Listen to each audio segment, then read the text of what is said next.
And we're rolling. All right, thank you guys for coming out. This talk is Prowling. This is on pen testing or better pen testing. I'm actually going to move this down once because now I'm talking. It seems really loud. Better? Better. All right. I'm Wolf Goerlich. So a little bit about me. I'm involved with the local security community. I'm with a company called CBI where I build security programs. I'm with a company called CBI where I build security careers. And I talk with my hands and I drive video people nuts because I tend to pace a lot. So bear with me. But this talk is one in a series where I've basically been questioning some of the fundamentals, the fundamental principles that we say all the time in security.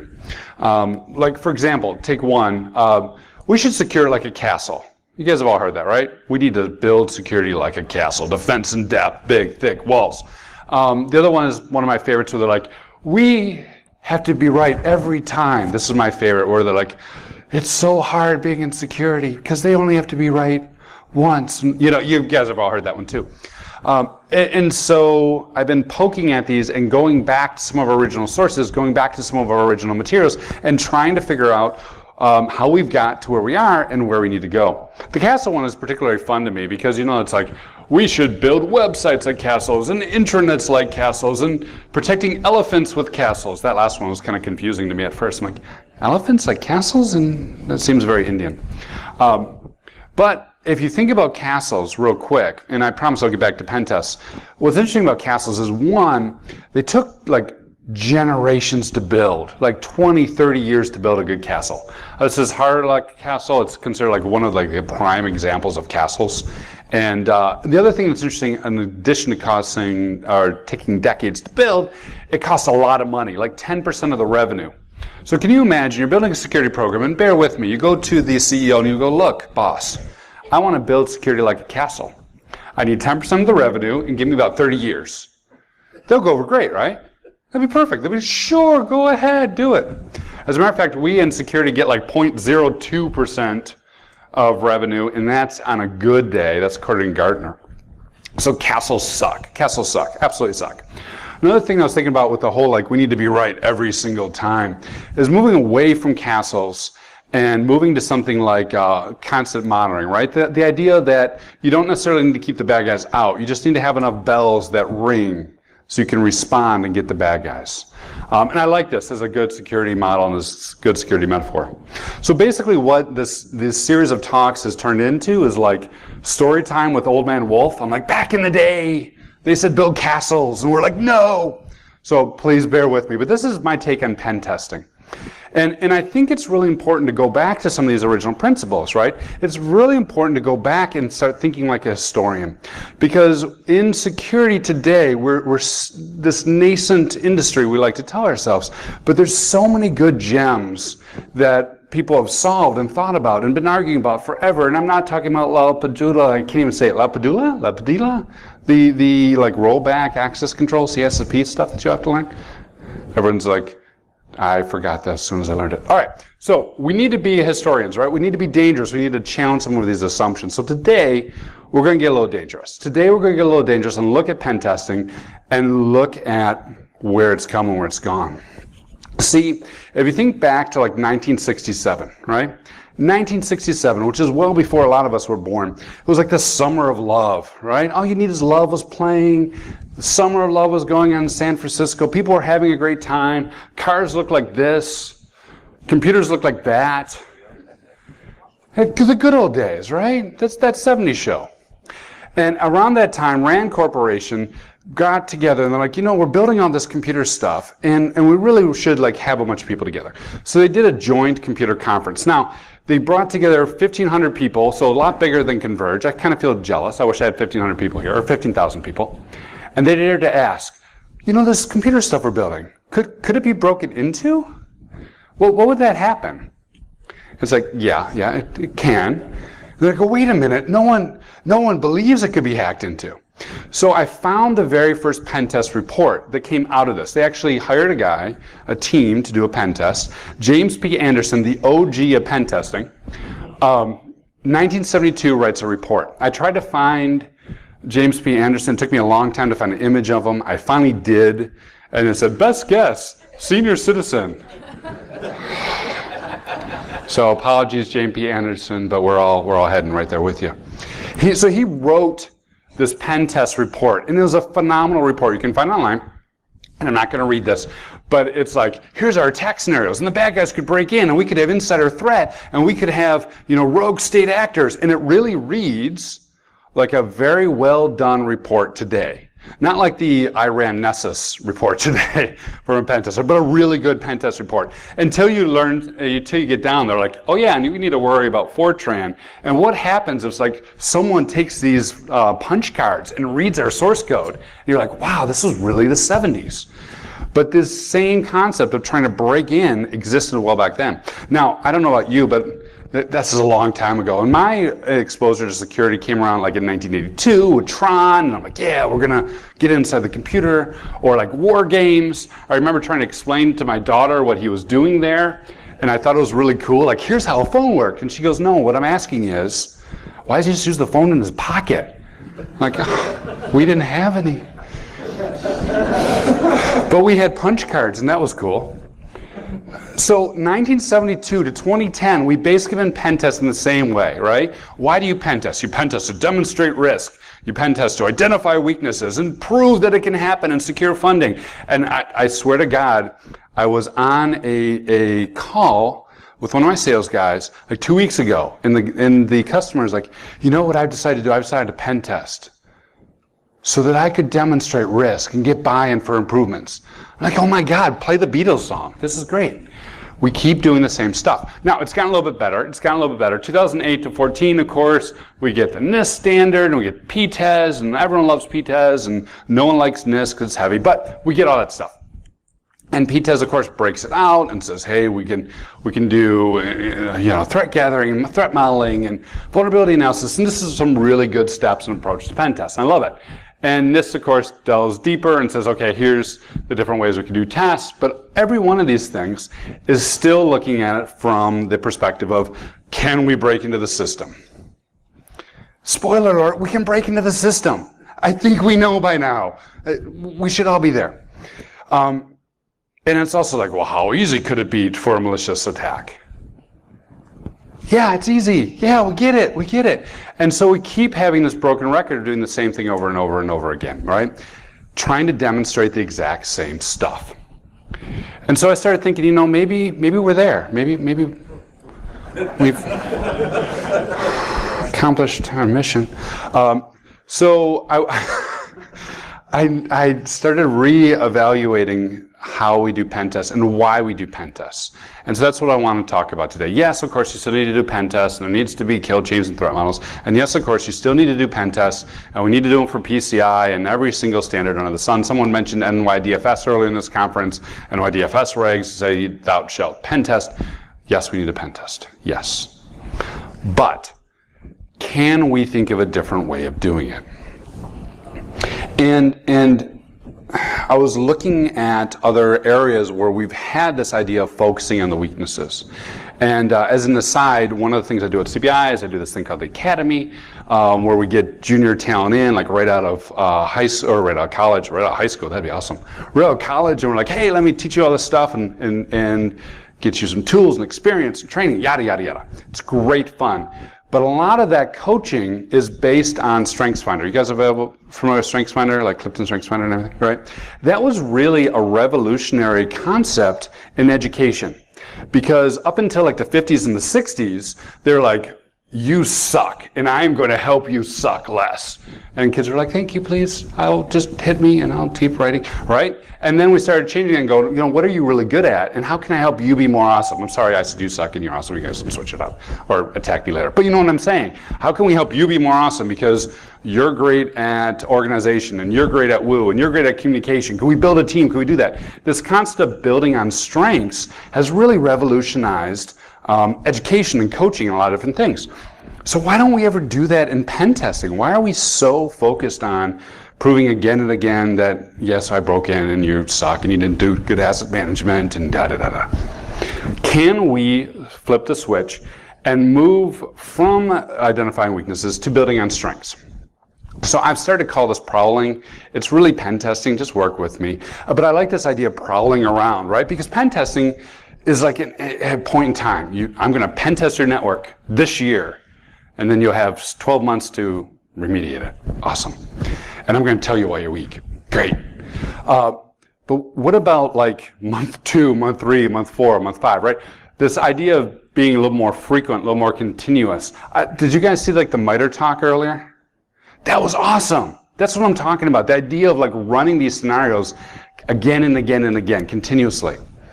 And asking some questions and validating our assumptions, because we have assumptions. We have ways that we're like, this is the way the world works. This is the way the network works. And IT is full of assumptions until the pen testers come in. So how can we focus more on building up the strengths and challenging those assumptions? And one way, of course, of defining strengths is our controls. We always hear about IT controls and what they are and what they're not. I'm going to just say ITGCs in this. These are our controls and our ways that we say, this is the way the world works. This is my defense. These are my walls. This is my castle, and this castle is mine. Right? Can we look at these ITGs as a way of building strengths? So that's what I'm going to talk to you today about. And I'm going to be using an example of, if you've seen any of my talks, I always go back to sitting duck shipping, right? But I'm going to play in the medical space. So sitting duck shipping decided to be in medical. I don't know why they opened a hospital. Who doesn't want to do medical today? I hear there's good money in it.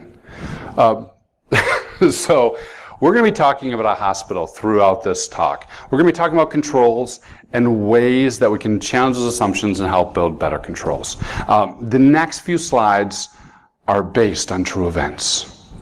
Much like any movie that's based on true events, right? Like Amityville Horror, where it's like, based on true events, and you read the real story, and they're like, yeah, there was a book that fell off a shelf one time, but you watch the movie, and they're like, the monster came out. Okay, so based on true events.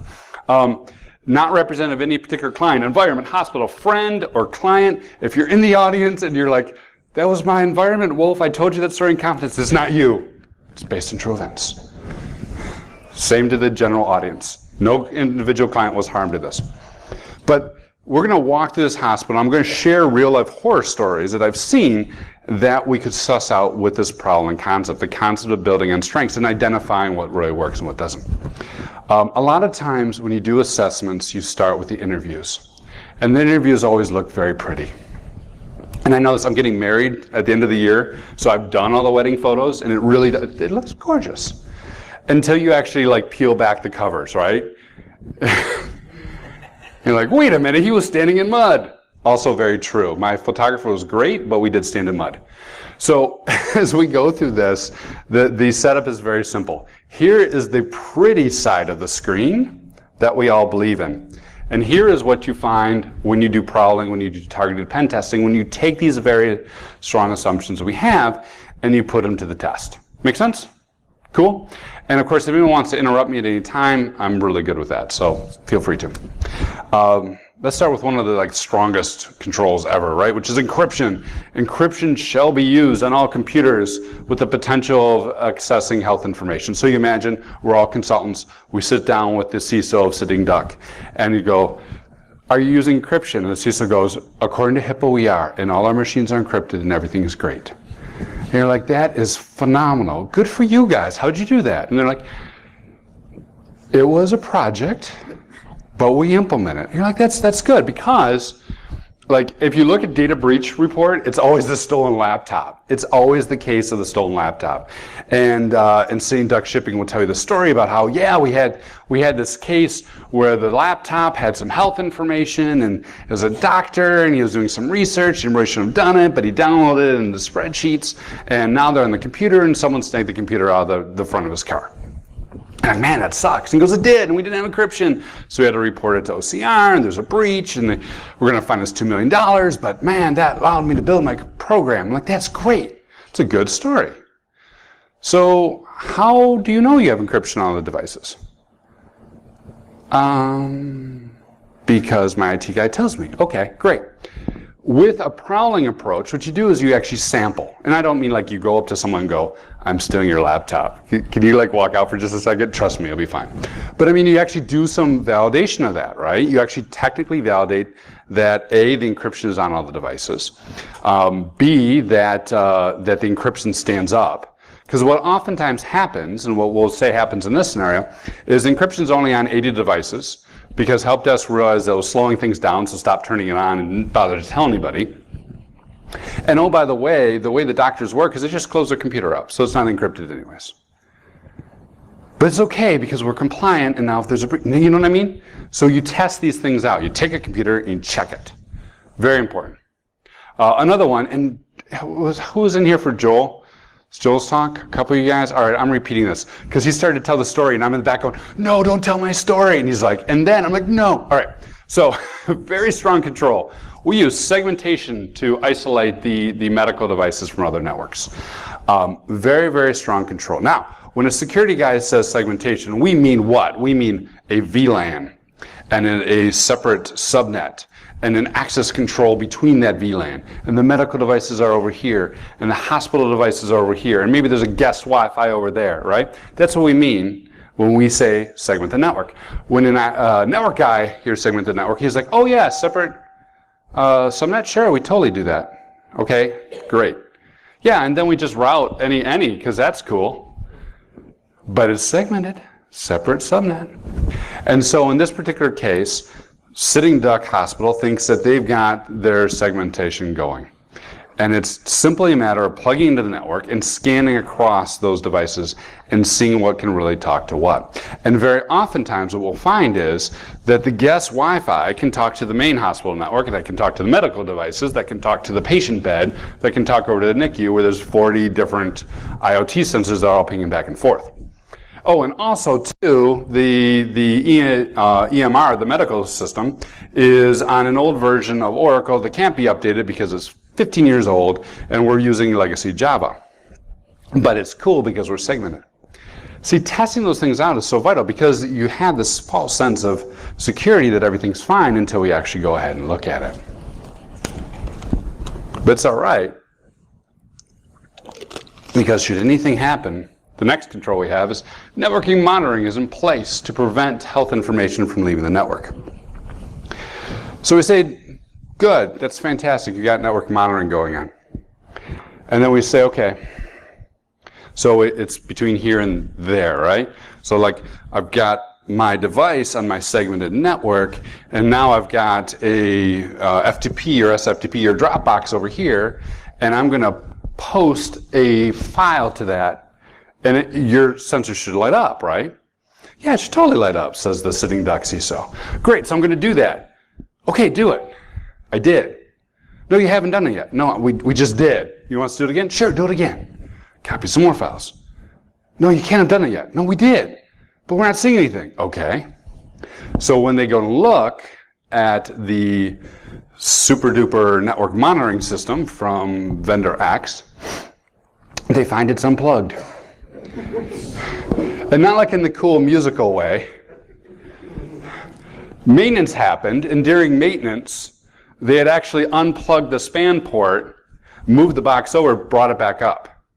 CISO doesn't know this. The IT box, if you've done these network monitoring, right? The span port is not something you can generally monitor. It's read-only. It's getting all these packets. You monitor the network interface, which talks to the management station and everything. So like, hey, we've been pinging that thing the whole time. We've got monitoring set up. Everything's great. And you're like, good, it's up. Until you realize it's unplugged. These are all true stories. I had a long conversation where we went through several different interviews before we actually did the technical testing where they said, we absolutely positively can detect all those things. When it's plugged in. So the first principle about pen testing for validation or prowling is to ask the question, does the control even exist? And that sounds terrible. But so oftentimes we think the control does exist. It exists on paper. It exists in the network diagram. We talked about it. I'm paying maintenance on a FireEye appliance. What do you mean it's unplugged, right? We have the sense that everything is great and everything's cool until we go out and check it. So very first test we want to run, does the control even exist? All right, so back to Sitting Duck Hospital. Let's talk about some other things that we can do to build on strengths. Because once we find out the controls exist, we can move forward. If we find they don't exist, we can help them build that up, right? We can plug it back in. We can help the network engineer understand the difference between subnetting and segmentation. We can have these conversations to build on these strengths and make sure that we're aligned. So what else can we do as we move on? Well, let's talk about some other controls.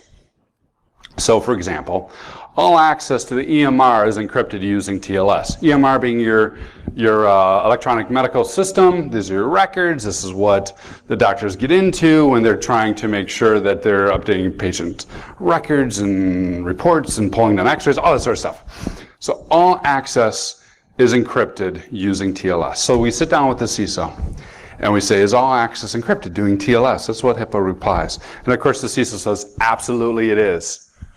HTTPS right there. And you go, that's great. What happens if someone types in HTTP? Because no one would do that. You're right. You're right. But you remember that unplugged FireEye? Okay, fine, type it in. So you type it in. And again, this is not like super elite, I'm going to be, the next DEF CON amazing hacker, where I'm going to have my lighter and go, watch, I type in HTTP and now it's HTTPS. No, but you just simply run these tests and you type in HTTP and it goes through and the CISO's like, well, that shouldn't happen. And now it shouldn't. But now the CISO's on fire. He's like, I'm calling the guy who manages this system. We're going to fix this right now. So he's got it on speakerphone because he's going to show you, right? Because you're the consultant. He's going to show you that he's got it under control. You're like, great. So he gets the guy on the phone and goes, Bob, did you know that you could type in HTTP to get to the EMR? And Bob goes, yeah, of course. The CISO picks up the phone, gets it off speaker. And come to find out, yeah, it's faster that way. Much faster that way. But when they set it up, Bob, the IT guy, not only used HTTP, but put HTTP on the paper-like invite on how to use this, and put HTTP in all the browsers on all the links that the doctors use. You may wonder why they didn't see that. Again, I'll point you to the fact that the network monitoring was unplugged. Okay, so there's a problem. All the doctors are logging into the EMR with their creds over clear text over the internet for an indeterminate period of time, at least for the past 6 months that they rolled out the remote system. Kind of a problem. Now this, as we're talking through, is primarily around technical controls, right? Technical controls, but also physical controls still come into play, especially when you're talking medical records. Because you may say something like, hey, look, there are paper copies of all our health records, and these paper copies are cross-shredded and securely disposed. People have those controls? Yeah, you guys seen those? Have you guys also seen the recycle bins in airports? Has that ever made anyone mad? You go up to the airport recycle bins about this big, and there's plastic over here, and paper product over here, and waste over here. You guys seen this? Yeah? You ever open it up? I spend way too much time thinking about these things. You open it up, it's one bag inside. I'm like, I just recycled everything for you guys. It's all in the same bag.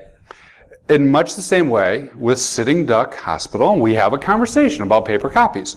And I said, that's great. That's a really strong control. How do you do that? And they go, they put it in a bin. I said, that's fantastic. Let's go look at those bins. And those bins are stored conveniently next to the trash bins. And I say, how does it get to the shredder? And the CISO goes, we're going to call the guy about that. I'm like, on speaker again? No, not on speaker. Damn it. So they call the guy who does the cross-shredding. He goes, yeah, I don't think we've had any paper records in a while.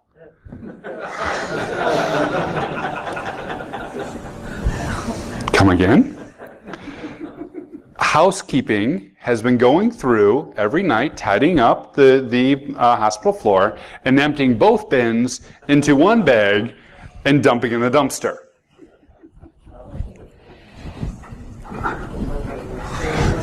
Seriously, these are the things that happen. And you think, I am on top of the world. I've got all the great controls in the world, right? Nope. So while I'm trying to figure this out, there's this other control about visitors will be escorted at all times when in sensitive areas, including IT. So he's doing that. I'm going to go back to the IT. And hackers are impatient, aren't we? We're the type of people to open up a recycle bin just to check, and we don't necessarily want to wait in line. And I don't know about you, but I hate buzzing in and being escorted, and I obviously don't like wearing things around my neck, so I don't like lanyards. Hackers are weird. And so I go back to the space. The data center room is all secure. I go to the front area and I find these lovely, helpful nurses and doctors. And I say, hi, I'm with IT, and I smile. And the nurse goes, oh, are you lost, honey? And I go, I am lost. Can you help me out? Sure, it's right back there. Just take that elevator down. And then I'm in the IT area, which is great. So by the time the CISO comes back, I'm ready. I'm ready to meet him. So many stories can be told about circumventing physical security just with a smile, especially when the nurse calls you honey.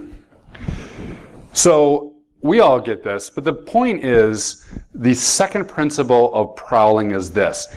Does the control exist was one, is the control effective? Does it actually stand up to a determined attacker? And the determined attacker can be someone who does something as simple as type in HTTP or smile at a nurse, but does it actually stand up?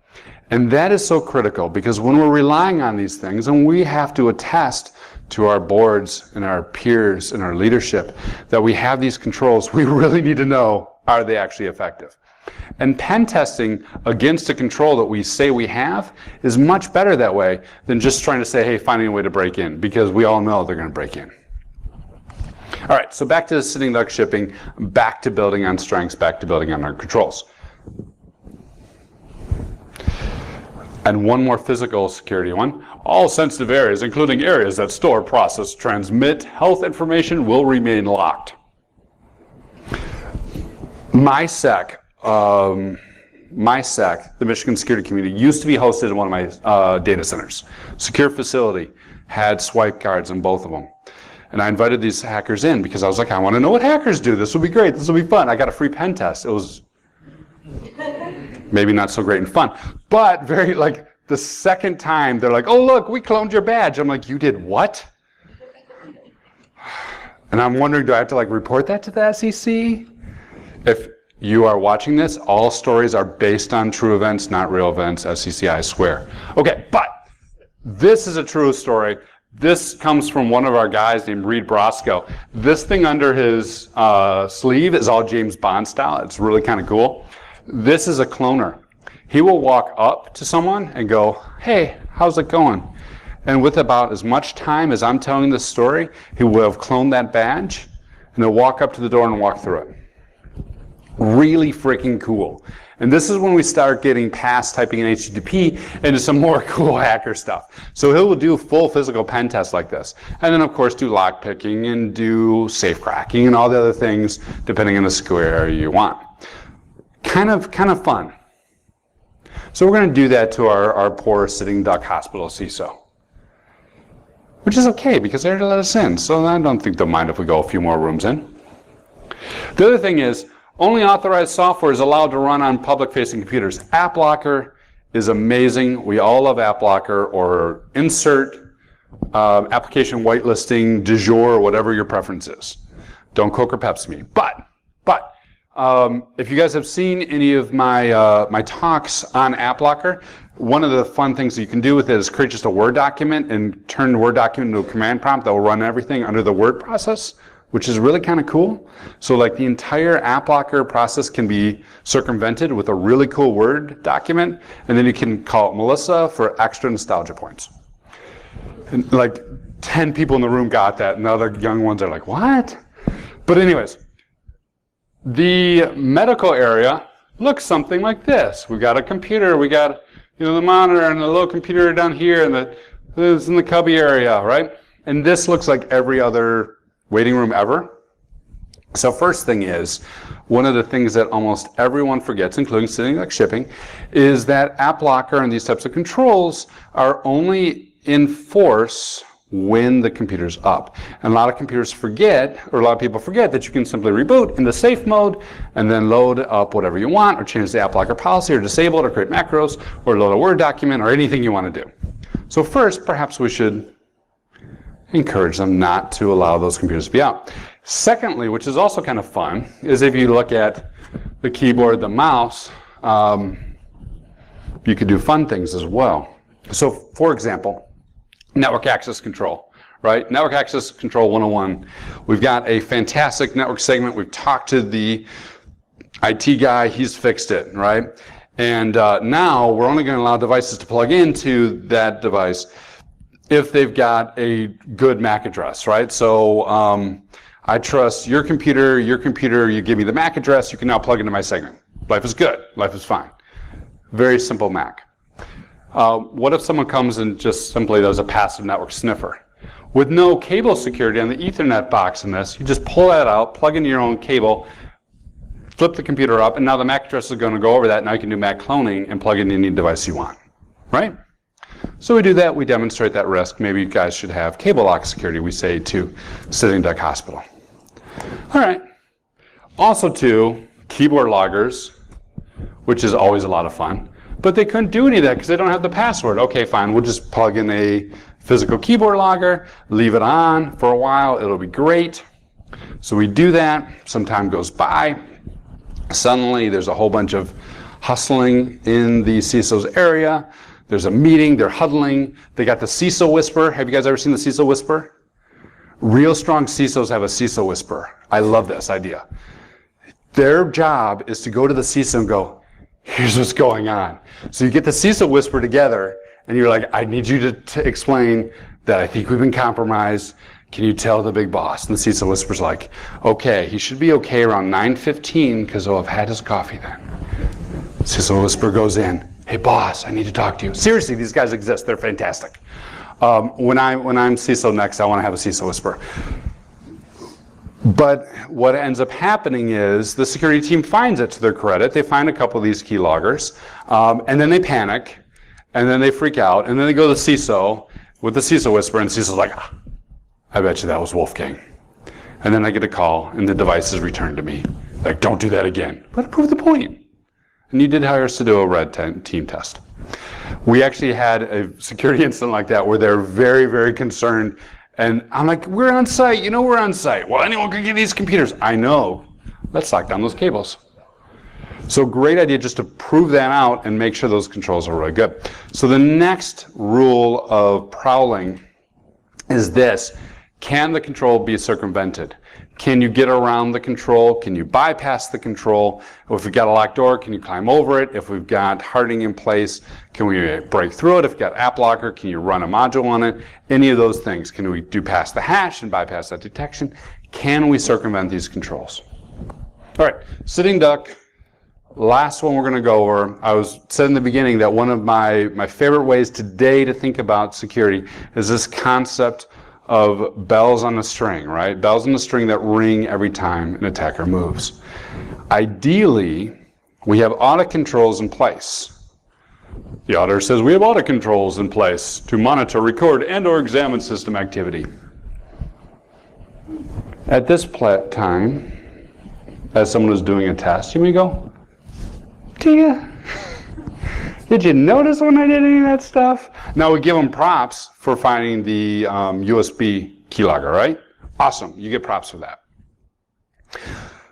But each one of these types of tasks, especially if we're rebooting things or unplugging things or trying different MAC addresses, right, as we're trying to get on these secure networks or scanning across, each one of these things, each one of these CTPs, the tactics, tools, and procedures, should be setting off alert. That alert should be logged and people should be responding and everything should be happening. If it's not, we've got these controls, can we really trust these controls are strong controls? Can we really trust these controls are such that can protect our environment? So an example of this would be data loss prevention. We got data loss prevention installed. It's on our endpoints, it's on our devices, and you're like, great. So we take a look at the system, and we notice that some data had been leaking out. We don't know if that's a breach yet, but we notice through analysis data had been leaking out. And we send some files out, and we verify that, yes, indeed, the data loss protection is catching our activity, and we're able to trace it down. You go, great. CISO, can you talk to Steve in security operations and say, hey, can you trace this down? You're like, yes, we've got data loss prevention, we can do this. And Steve calls up Jane, and Jane looks at you like, huh? What do you mean trace down the data? We spent days in one engagement with a hospital trying to trace down the source of the data leaving, and they couldn't do it. They had data loss prevention. Sweet. Can you investigate an incident? No. And why? Why is that? Why is that? One of the main reasons is because they hadn't been running exercise, they hadn't been running drills, they hadn't been responding to these. It's all about that muscle memory, right? If you think about the MITRE ATT&CK framework or what we heard with safe breach and all these sort of things that we've been hearing over the past couple of days, it really boils down to that muscle memory. And had they had it happen a few different times or built a run book or had a metric on it or whatnot, they would have been in a really good place to actually trace it down. Oh, well, it's on the 3rd floor, it's this computer, it's probably your guys again doing a passive network sniff. Can you please have them stop doing that? And you go, you caught us, thanks. But they couldn't. And that gets us to the very last validation of assumptions, which is, are these controls operationalized? Do they really, truly not only stop the bad guys, but are in such that people can respond to them? That's quintessential bell in a string. So, with Sitting Duck Hospital, we want to take that top-down approach, identify what controls they have in place, have some interviews, read some policies, do some walkthroughs, figure out as a CISO what we are saying we can defend against. Here is our line in the sand, here is our defense. We recognize that the bad guys can probably go left, bad guys can probably go right, but right here we're strong. We want to start there, and we want to go against that strength and make sure it's really as strong as it is. By making sure it exists, it's effective, it can't be circumvented, and it's operationalized. And we're going to do so with some of the fun pen test tools that we all like. Some of these examples have been really simple, but a lot of them can be much more complex. We've got encryption on an EMR drive. The EMR drive is maybe hot and live, but it's an RAID array, and that RAID array is only available to this particular network segment, and that particular network segment needs to be on the manager LAN to get to it. Great. So we're going to go to the manager LAN, we're going to clone one of those MAC addresses, we're going to plug into that, we're going to get over to there, and then we're going to execute a couple commands. We're going to recognize that telnet's been left up on the RAID array, and we're going to do something fun, right? Things like that. It can be a little more complex, or find a vulnerability and try to exploit it. But as long as we're still in the position of always trying to break in, I fear that we don't get to that. I fear that we don't get to that point. And when we identify those gaps, when we identify, hey, it exists, it's effective, but you know what? We can still bypass it. And no one really notices what we're doing. Then we can come up a list of what we're going to mitigate and prioritize and do what we always do, right? Mitigate some of the things, right? We can fix some things and tackle what we need to off of that list. So in conclusion, and then I'll open to questions, and if you guys don't have any questions, I have a little bit of bonus material. In conclusion, 1972, the year of Watergate, for crying out loud. Nixon, 1972, when the television was the Waltons and MASH. 1972. The OG, if you take nothing away from us, right? James P. Anderson, and I like that. It almost sounds like someone off the Matrix. Hello, Mr. Anderson. James P. Anderson, the OG of computer security, did the very first pen test. And for 45 years, we've been trying to do the same thing. Focusing on the weaknesses, trying to poke holes, trying to show that people could break in, right? For 45 years, we've been doing the same thing. Doing it once every 2 years, maybe once a year, and trying to give them a list of things and hope they remediate. 45 years, we've been going around the cycle. And at the same time, of course, we're still getting breached. At the same time, all the doom and gloom you guys all know. At the same time, I don't know that it's necessarily been effective. And I think we need to get to the point where we're doing less penetrating and proving we can get in and flipping over the table, and more prowling, where we're moving around, we're investigating the system as a whole, and we're having good conversations in a continuous way. Hey, you thought this, it's really this. Hey, you thought that, that's awesome. Hey, you thought this, you caught us. Good for you. Hey, you thought that. Hey, you found that USB key. Dang it, I was hoping you wouldn't. Right? This constant move and shift is really where I think we need to get to so that we can begin to make some serious progress. Questions, and then I got a bonus round if you guys don't have questions. So you really want to ask questions. You don't want the bonus round. People are like, I kind of do want the bonus round. Yeah, sir. What's the bonus round? Oh, no. Terrible question. Next one, Brent. So you bring up prowling as penetration testing, but what you're describing, isn't that the role of audit? Is to check your controls and make sure they actually are working. So today, where security fails is in two spots. Between the people and where the people meets the machine. And so the question is, isn't that really the role of audit? But I would argue, network segmentation example was a problem between a security guy and a networking guy. Application security is a problem between the developer and the security guy, right? Today, oftentimes, the problem with audit is between the security guy and the auditor. Auditors think high level, do you have this control? Can you demonstrate it to me once? Are we good? Pen testers think bottom up, right? Can I break in? Does this control work? Can I figure out this puzzle? You've got a wall. Can I scale it? What can I do? And we today do not unify those two worlds. And so oftentimes if you read a compliance report, I was in finance, I used to love the SOC 2 report. We were great. And my pen tester was like, yeah, but. And you should probably look at your doors. I mean, you know what I mean? There's no connectivity between those. There's no connective tissue. So is it the role of audit to identify controls? Yes, but I think we need to bring in those technical validation and the pen test skills to make sure that what the auditors say is really true. Is there an element to this maybe that you try to give the client an opportunity to have a win? Yes. You have something you can praise them for, in addition to all the things you're going to tell them is wrong? Yeah, I'm kind of telling war stories, but I absolutely, like, for example, when you find that the USB key sniffer, absolutely that's a win. And that's what's cool about operationalizing. Because when you get to that operational state and you're able to say, hey, you caught me, awesome. And as the program becomes more mature, when organizations do this over and over again, you can also gamify that. How fast can you catch me, right? And when you catch me, let's all go out and go for pizza. I was with a team, we used to do pen tests, and we had a gong, like a big dong, you know what I mean? War gong. And I actually wanted like a war horn, but that got vetoed. So whenever they did anything awesome, just hit the gong. It didn't matter what, everyone stopped what we were doing, we all went for froyo. And then when we were getting froyo, you're like, what'd you do? What was awesome? Like, I did this. Like, that's amazing. So you're absolutely right. You want to create conditions where we can celebrate those wins and reinforce that behavior, because fundamentally what we're trying to do is make a better system and a better game. All right. He wants to know what the bonus materials. Yeah. Not so much a question as a comment, that back to that auditing question. Yeah, the auditors have a lot of things to look for. Yes.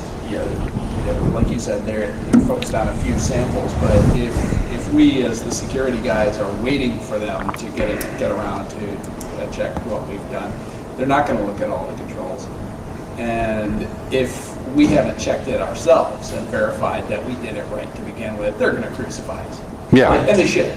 Right. So the point there is, by doing targeted pen testing, by doing technical validation, by doing prowling of your controls, you can make sure that they really do exist and are right before the auditors get there. Especially external audit. You got to beat external audit, right? Yeah, and this gets back to the idea of as a CISO or security leader or whoever, what am I attesting to? What am I saying? And is what am I saying really accurate? And the higher you go up in leadership and the further you get away, I think like you always talk about like layer 8, I think management is like probably layer 10, because you got to go to like 2-3 layers deep before you can get to the technology. We lose sight of that, and we don't necessarily have the visibility into that. So I like what your point is, which is we need to get ahead of the auditors and make sure what we're saying is true, lest someone else find it for us. Anything else? Once, twice? All right. I got 5 minutes. Quick bonus round. 3 things that you guys need to ask when doing these types of tests. 3 things you need to ask about any security. 1, is what you're securing worth the cost of your security? I would direct your attention to the flip-flops. So oftentimes, we have this great excitement and passion for security that we oftentimes, I believe, try and over-engineer it. Joel's talk earlier about everyone thinks they just don't have enough money is a great point. There is a martial art that I absolutely love, and I absolutely can't remember the name of it right now because I was absolutely up way too late with a bunch of hackers last night. But it was based in China when China took away all the swords. They took away all the swords, they took away all the military arms, only the samurai and only the masters of the kingdom could. So what the villagers did is they developed entire martial art around a shovel and a rock.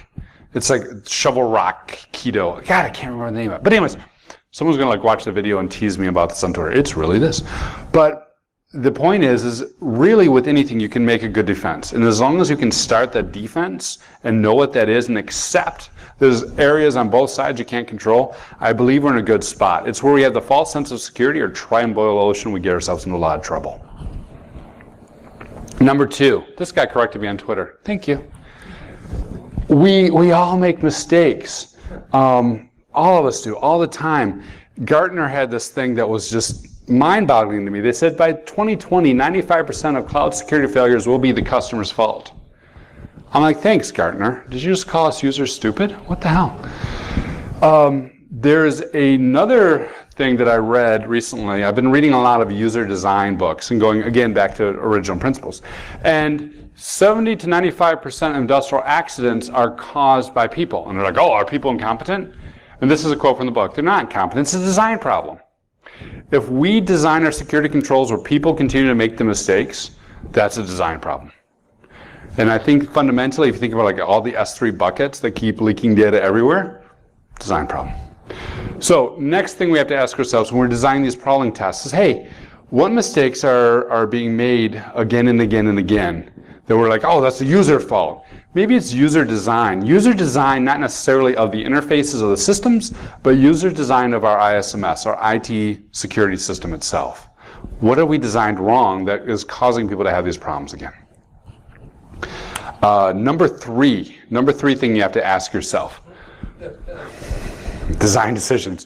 What design decisions have we made that cause us to make those mistakes, right? We do it all the time. We all are making decisions every single day. Be it a policy statement, be it a technical control, be it the way we put an app blocker, be it the way we rolled out BitLocker.